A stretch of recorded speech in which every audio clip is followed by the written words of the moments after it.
দেখাবো এখন তারা প্রত্যেকটা দেখাবো।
আমরা এই লালমুখে আমরা মাহমুদুল্লাহ আলমের দোয়া করে তাকে আমাদের থাকে ইলিয়াস ভাই সহ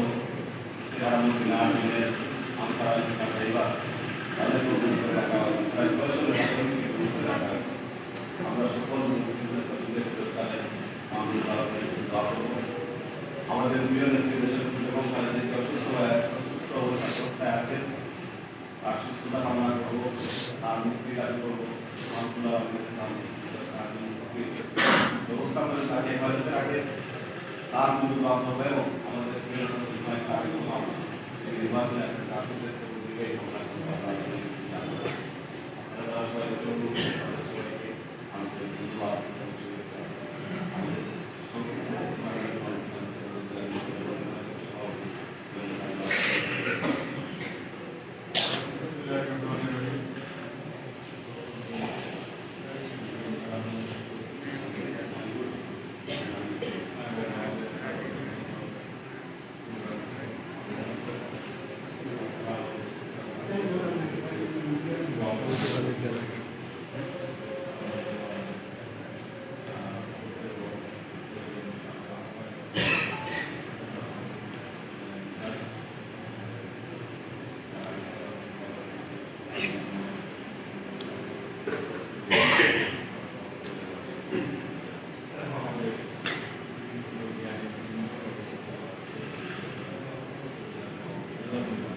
সংটান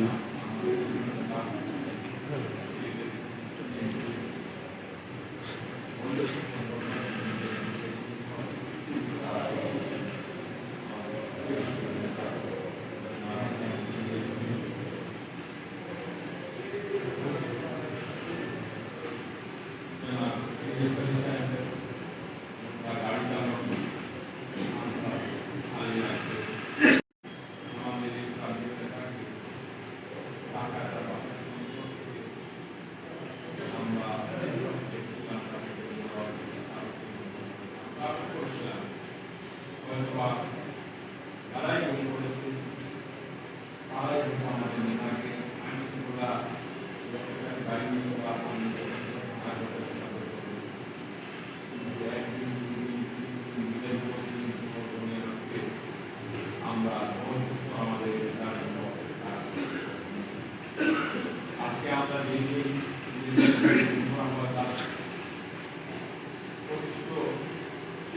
না এই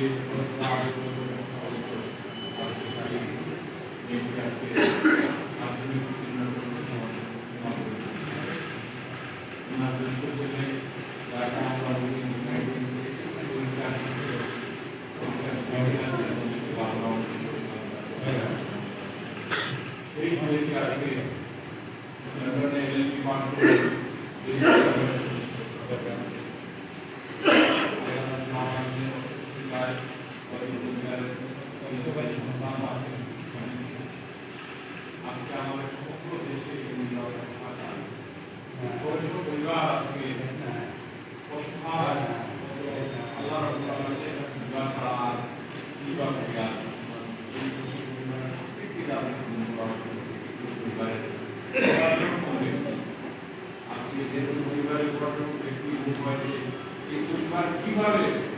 অসহায় অনাহারে অর্থাৎ দিন পার করছি আমরা আজকে এই দিনে আমি আন্তর্জাতিক আমাদের নয় পুরো দেশে পরিবারের জন্য এই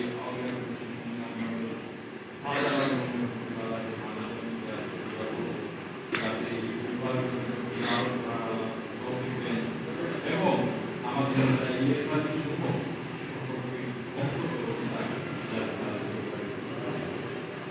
আমরা এই বিষয়গুলো আমরা দেখেছিলাম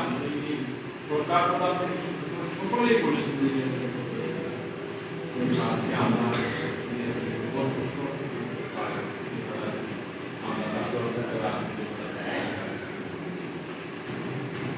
আজকে সমগ্র দেশে এই আমাদের সিলেট সমগ্র দেশে এই রোগের জন্য হাহাকার করছে। আজকে যদি রাজনৈতিক দৃষ্টিকোণ থেকে আমরা বিবেচনা করি, আজকে গণতন্ত্রের আমেরিকায় আজকে তারা মানবাধিকার লঙ্ঘন যে দেশটি সবচেয়ে মানবাধিকার লঙ্ঘন বাংলাদেশ,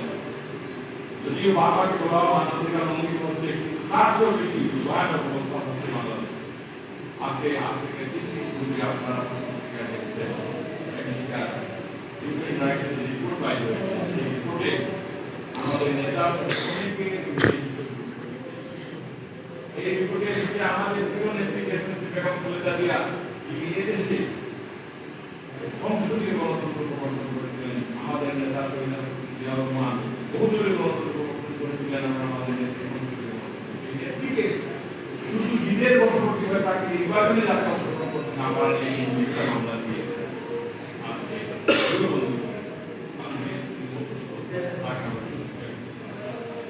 আমরা এই খেলাকে আমরা যারা আমাদেরকে মেনটেন দিয়েছেন, আমরা পরিস্থিতি দিয়েছি, আমাদের নেতা ইলিয়াসের যে পাওয়াটা আমাদের জীবনের চিকিৎসা করার জন্য আন্দোলন গণতন্ত্র ফিরে পাওয়ার জন্য আন্দোলন আমরা আগামী দিনে আমাদের প্রিয় নেতা তারেক রহমান আগামী দিনের রাষ্ট্রনায়ক,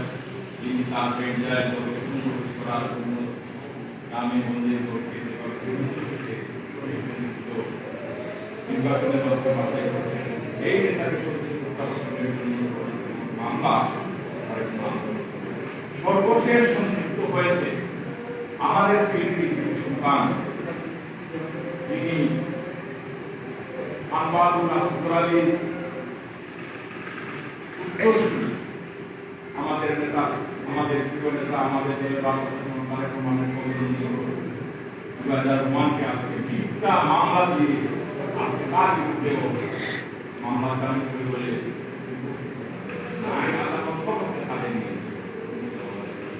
আপনারা প্রবীণ যারা জানেন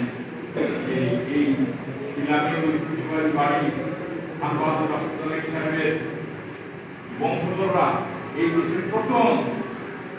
ইন্ডিয়ান সিভিল সার্ভিস ছিলেন আমবাদুল আসফর আলী এবং তাদের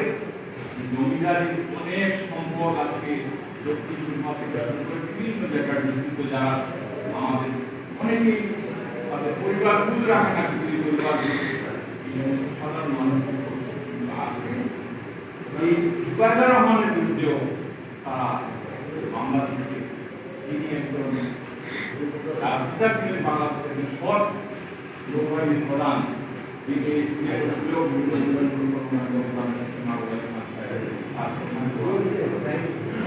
উকিল কেউ আছে এই মামলা। সুতরাং আমরা আল্লাহ আলমের কাছে দোয়া করব, আমরা এই জুলুমবাজ সরকারের হাত থেকে যাতে মুক্ত হই, আমাদের নেতা এদেরকে ফিরত পাই, আমাদের নেতা তারা সেটাকে কৃষ্ণতে এবং এই সমস্ত মামলা আমাদের নেতাকে আল্লাহ এই জালিমের হাত থেকে এই মিথ্যা মামলা থেকে ইনশাআল্লাহ আপনারা এই দোয়া করেছেন। আমি জেলাতে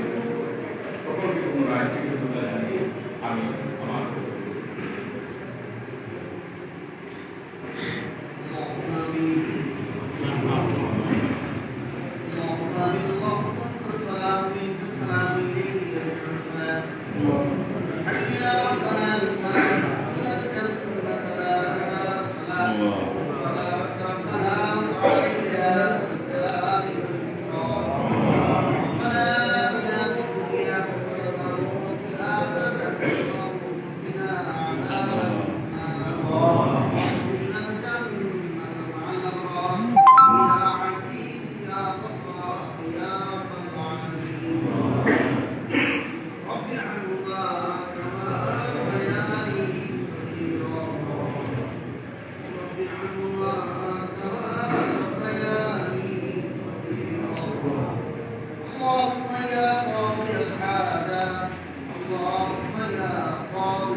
Allah